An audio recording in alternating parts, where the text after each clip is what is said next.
back to you both. Ava, you're diving into the Mail on Sunday to kick us off, and an article about the cost of Ed Miliband's plan to get us to net zero. It's a little bit disingenuous because the Mail bills this as, yes, the journey to net zero, but actually this is the journey to being self-sufficient with our energy. And if it was billed like that, then I think more people would be on board with it. But they've broken it down and they said it's going to cost £37 billion for the plans that he wants to implement. It includes sort of £8 billion to set up Great British Energy. There's another couple of £1 billion to get homes onto heat pumps and to be insulated. And it's criticising things that actually arguably will be very good for the country. You know, during the last administration with the Conservatives, we heard repeatedly that the United Kingdom was suffering because of global headwinds. We were told that we weren't getting enough energy in, or it was more expensive because of Ukraine.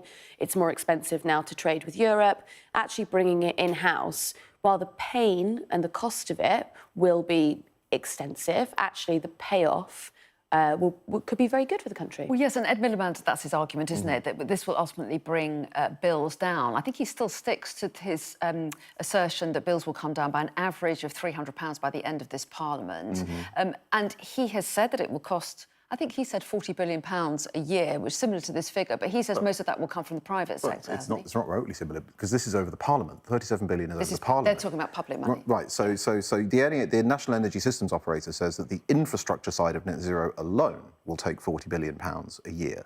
And that's in addition to actually getting the 1,000 kilometres of cabling built and all the rest of it. And the problem with that is, like, fine, maybe you can get private sector involvement to do that.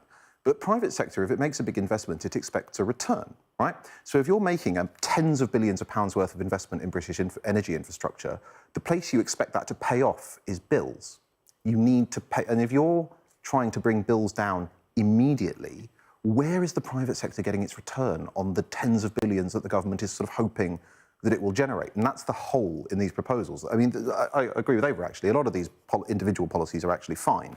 There's question marks over some of them. The National Wealth Fund doesn't have any national wealth in it. It's PFI that's been rebranded. It's just trying to borrow Norway's branding. But the big question is, if you're going to bring bills down immediately because bills are controlled by the government, what incentive is there for the private sector to stump up the rest of the money for this? I mean, the argument would be that if it's renewable energy, then there's not a cost in obtaining it. You only have to have the infrastructure, right? So you don't have to import a lot of oil. You don't have to refine the oil. That would be the argument. So but you do have to meet the quite high cost of setup for a lot of this stuff, especially if you're doing nuclear, but also for renewables. But then there's the timeline, right? Because normally you would expect, if this was a free market, there would initially be higher bills while there was a repayment surcharge on the infrastructure, and then it would trend downwards over time. But if you're capping bills really low already, and your insistence is that they don't rise, that means that somehow you have to persuade private companies and investors to make this huge investment with a payoff time of decades and decades and decades. Yeah. And that's the kind of policy certainty we don't really offer. And I think that the plan could actually be much more ambitious. I think we'll disagree on that. But I do think that we could actually spend a lot more money. And I think we could just really throw money at the wall. One of the most upsetting things about this plan is that we've just shut down, or, well, will shut down, Tata Steel in Wales, in Port Talbot, and that would have been like the perfect factory to provide most of the steel that we're going to need for this renewable energy. There doesn't seem to be a lot of joint-up thinking. No, yeah. Everything sort of seems to be separate. We're going to have to import a lot of infrastructure or a lot of, materials in order to build all of these things, which is actually counterproductive to net zero in the first place. Well, I mean, but the reason Tata was shut down is because we regulated blast furnaces out of British steelmaking. And currently, you need blast furnaces to make virgin steel. And, the electro arc furnaces that we're allowed to use only do recycled steel.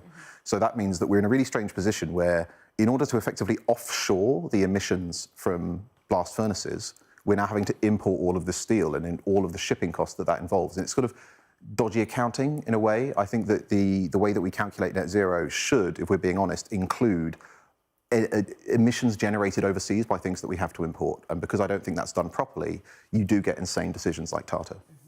As you've demonstrated, a huge subject, which we can't deal with all the details of it, but really interesting to check those numbers out, and it'll be really interesting to see how the public feels about it generally.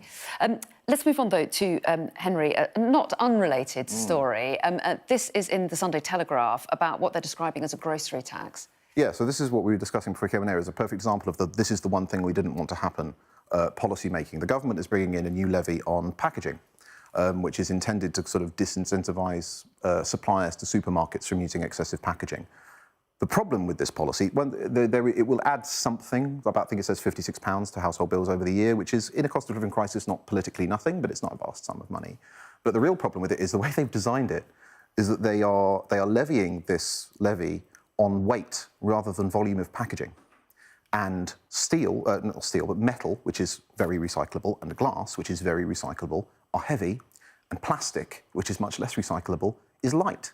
So actually, it looks as if the way they've designed this policy, which is being called the plastic tax, right? It's being dressed up as getting rid of excessive plastic packaging, is actually going to create huge incentives to shift towards plastic packaging and away from more renewable but maybe slightly higher cost alternatives like glass and metal. So it's a very badly designed policy. Looks like an own goal there, yeah. Or interesting to see what the government says about that, or, you know, and what their defence is. We've only got 45 seconds, so I think we should talk about stout. The story of the day.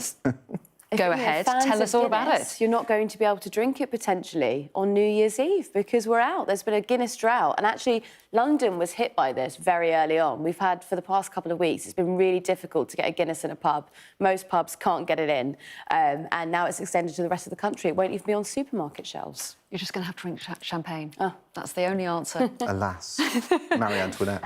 Have a good one, incidentally. And we are out of time, but it's been really good having your company this morning, taking us through the Sunday papers, and I hope you get a few days off again now. Nice to see you. Top stories coming up next.